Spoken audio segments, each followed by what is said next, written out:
How to fix TikTok Shop not showing. What's up everybody? Welcome back to another quick tutorial. In today's video, I'm going to be taking you through a step-by-step process on how you can fix if your TikTok Shop is not showing.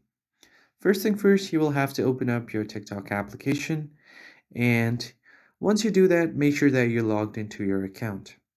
So if you want to check for your TikTok shop, you are not going to be able to find it on your inbox section or even in your FYP. But to fix the problem, what you can do is tap on the profile icon at the bottom right corner. And from here, tap on the three lines at the top right, head over to settings and privacy, scroll down until you see report a problem. Just tap on it.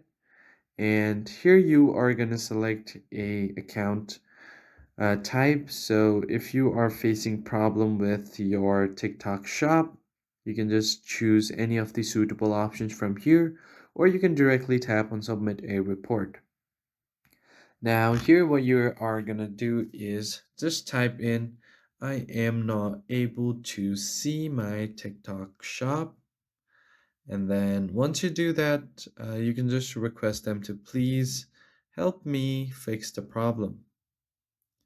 And once you type in all of this, you can also add a screenshot, up to 4 screenshots and up to 1 video.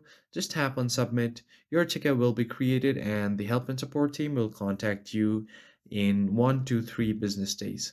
So that's pretty much it. I hope you found it helpful. I'll see you on the next one.